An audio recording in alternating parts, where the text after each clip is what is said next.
Good day everyone, I am Camille Ateral, and for today's video we are going to tackle about feminist contribution to literature. And the following names presented in this video are writers who have a big contribution when it comes to feminism. First is Mary Wollstonecraft. She was an English writer who advocated for women's equality. Her book, A Vindication of the Rights of Women, pressed for educational reforms. Brought up by an abusive father, Mary Wollstonecraft left home and dedicated herself to a life of writing.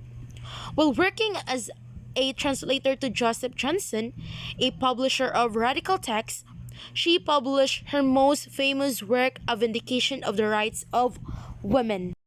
In the work, she clearly abhors prevailing notions that women are helpless adornments of a household.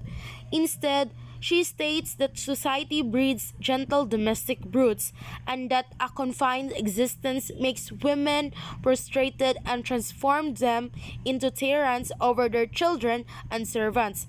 The case she purports is educational reform, giving women access to the same educational opportunities as men. Age of Reason. European politics, philosophy, science, and communications were radically reoriented during the course of the long 18th century, specifically 1685 to 1815, as part of a movement referred to by its participants as the Age of Reason or simply the Enlightenment. The Enlightenment produced numerous books, essays, inventions, scientific discoveries, laws, wars, and revolutions. The American and French Revolution were directly inspired by Enlightenment ideals and respectively marked the peak of its influence and the beginning of its decline. The feminist voices of the Renaissance never coalesced into a coherent philosophy or movement. This happened only with the Enlightenment, when women began to demand the new reformist rhetoric about liberty, equality, and natural rights to be applied to both sexes. Virginia Woolf. She wrote many books and articles about gender apartheid during her life. Especially she dwelled on the equality. Woolf gave lots of lectures about women and literature. Woolf wrote Orlando in 1928, and in 1929 she wrote A Rome for One's Own, Woolf's first book about feminism. Before the Second World War and long before the second wave of feminism, Virginia Woolf argued that women's experience, particularly in the women's movement, could be the basis for transformative social change. In A Room of One's Own, Woolf looks at the idea that gender and writing go together. She looks into why women aren't allowed to go to school and how this affects their income. Woolf develops the theory of the relation between gender and writing. She examined the exclusion of women from educational institutions and the relations between this exclusion and the unequal distribution of wealth. Simone de Beauvoir, 1949, The Second Sex, a scholarly and passionate plea for the abolition of what she called the myth of the internal feminine. In the introduction of The Second Sex, Simone de Beauvoir notes that a man never begins by establishing himself as an individual of a certain sex. His being a man poses no problem. In her book The Second Sex, existentialist philosopher Simone de Beauvoir says no.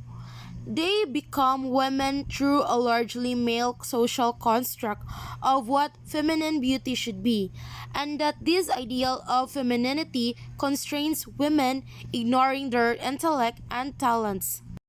Aileen Showalter. Showalter coined the term gynocritics to describe literary criticism based on a female perspective.